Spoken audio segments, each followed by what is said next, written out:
pose with the bands. Pose with the pose with the pose with the bands.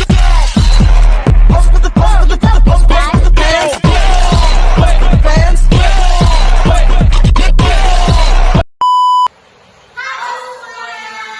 Kami dari Kompas Beyond akan menjelaskan topik menarik itu, teman-teman. Ada yang tahu nggak topik menariknya apa? Apa itu? Tanya-tanya kan? Nah, jadi teman-teman, kita akan membahas topik menarik yaitu mengenai riset ekonomi di bidang kebijakan fiskal. Nah, kalau kalian mau tahu, kalian harus saksikan video ini dari awal sampai akhir ya teman-teman. Dadah! Oke teman-teman, di sini saya akan menjelaskan mengenai definisi kebijakan fiskal, yaitu kebijakan fiskal adalah kebijakan yang digunakan pemerintah untuk mengelola dan juga mengarahkan perekonomian ke kondisi yang lebih baik yang diinginkan dengan cara mengubah-ubah penerimaan dan juga pengeluaran pemerintah. Atau lebih jelasnya, kebijakan fiskal adalah kebijakan yang dilakukan oleh pemerintah itu sendiri dalam rangka mendapatkan dana-dana dan juga kebijaksanaan yang ditempuh oleh pemerintah untuk membelanjakan dananya tersebut dalam rangka melaksanakan pembangunan. Nah, jadi kebijakan ini mirip dengan kebijakan moneter untuk mengatur jumlah uang beredar. Namun, kebijakan fiskal ini sendiri lebih menekankan pada pengaturan pendapatan dan juga belanja pemerintah. Baik, materi selanjutnya yaitu mengenai tujuan kebijakan fiskal. Nah, perlu kita ketahui apa sih menjadi tujuan dari kebijakan fiskal. Tujuan kebijakan fiskal adalah untuk mengatur penerimaan dan pengeluaran negara guna mencapai stabilitas ekonomi, mendorong pertumbuhan, mengurangi pengangguran, pemerataan pendapatan, serta meningkatkan kesejahteraan masyarakat melalui pengelolaan anggaran yang efektif dan juga berkeadilan. Materi yang saya bawakan kali ini tentang instrumen kebijakan fiskal adalah penerimaan dan pengeluaran pemerintah yang berhubungan erat dengan pajak. Dari sisi pajak, jelas jika mengubah tarif pajak yang berlaku akan berpengaruh pada ekonomi. Dan jika pajak diturunkan, maka kemampuan daya beli masyarakat akan meningkat, dan industri akan dapat meningkatkan jumlah output. Dan sebaliknya, kenaikan pajak akan menurunkan daya beli masyarakat, serta menurunkan output industri secara umum. Materi selanjutnya tentang kebijakan fiskal mempunyai berbagai bentuk. Satu, kebijakan fiskal ekspansif. Strategi yang diterapkan pemerintah untuk merangsang dan mendorong pertumbuhan ekonomi suatu negara, terutama saat menghadapi resesi atau tingkat pengangguran yang tinggi. Bentuk utama dari kebijakan ini adalah melalui dua instrumen kunci. Satu, peningkatan belanja negara atau pengeluaran pemerintah, misalnya untuk proyek infrastruktur dan bantuan sosial. Dan penurunan tarif pajak. Kedua, tindakan ini bertujuan untuk meningkatkan daya beli masyarakat dan investasi sektor swasta, yang pada akhirnya akan meningkatkan pemerintah agregat dan menciptakan lapangan kerja baru. Yang kedua, kebijakan fiskal kontraktif. Langkah yang diambil pemerintah dengan tujuan utama memperlambat laju pertumbuhan ekonomi untuk mencegah risiko overheating dan mengendalikan inflasi yang terlalu tinggi.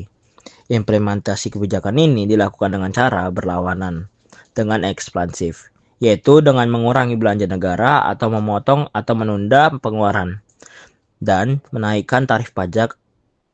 Atau tujuan dari tindakan ini adalah untuk menarik kembali uang yang beredar di masyarakat.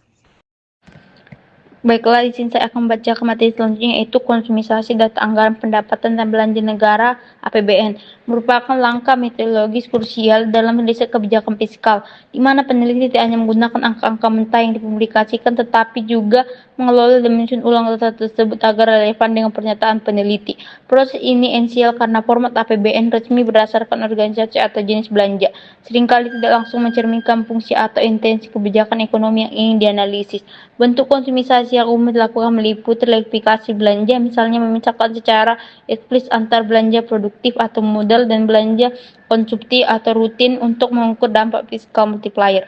Penyesuaian nilai nominal menjadi nilai menggunakan deflator harga untuk menghilangkan bias inflasi atau menghitung rasio seperti presentase terhadap PDB guna menilai besaran intervensi fiskal relatif terhadap perekonomian. Selain itu, peneliti sering membandingkan data anggaran pangan dengan realisasi untuk mengevaluasi aktivitas implementasi kebijakan atau menghitung keseimbangan primer selisih penerimaan dan belanja di luar pembayaran bunga utang untuk mengukur keberlanjutan fiskal tanpa dipengaruhi beban utang historis. Materi selanjutnya yaitu pengaruh krisis ekonomi pada kebijakan fiskal, di mana berdasarkan AD atau ART Pemerintah Negara Indonesia sebagaimana yang dipublikasikan oleh BI untuk semester pertama tahun anggaran 2000 terlihat bahwa telah terjadi defisit anggaran yang disebabkan oleh peningkatan pengeluaran untuk subsidi dan pembayaran bunga utang. Meski sebenarnya terjadi peningkatan penerima, namun ternyata besarnya peningkatan penerima masih jauh lebih rendah dibandingkan peningkatan pengeluaran. Dominasi kebijakan moneter dibandingkan kebijakan fiskal dan regulasi sektoril menyebabkan terjadinya kebijakan makroekonomi yang tidak seimbang. Selanjutnya ada mekanisme pajak pertambahan nilai. Unsur-unsur yang harus dipenuhi untuk dapat dikenakan PPN atau pajak penghasilan. Jadi yang pertama itu adanya penyerahan. Yang kedua itu yang diserahkan adalah barang kena pajak atau BKP. Yang ketiga itu yang menyerahkan adalah pengusaha kena pajak atau PKP. Yang keempat penyerahannya harus di daerah pabean yaitu daerah Republik Indonesia. Dan yang terakhir itu ada PKP yang menyerahkan harus dalam lingkungan perusahaan atau pekerjaan yang terhadap barang yang dihasilkan. Selanjutnya mekanisme pajak pertambahan nilai itu ada penyerahan yang dikenakan PPN. Yang pertama itu adalah penyerahan hak karena suatu perjanjian. Yang kedua itu pengalihan barang karena suatu perjanjian sewa beli dan perjanjian leasing. Yang ketiga itu penyerahan kepada pedagang perantara atau juru lelang. Yang keempat itu pemakaian sendiri dan pemberian cuma-cuma.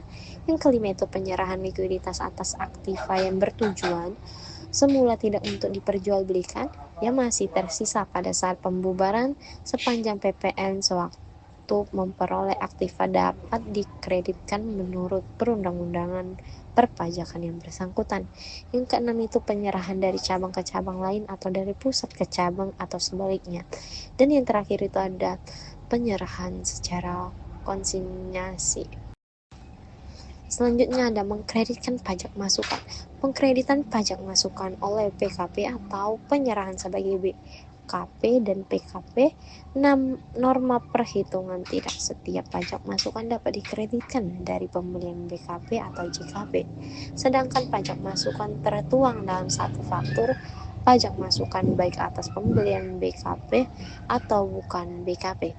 Demikian pula pajak masukan karena penggunaan barang modal yang boleh dikreditkan terbatas pada pajak masukan atas barang modal yang digunakan untuk kegiatan usaha yang menghasilkan BKP.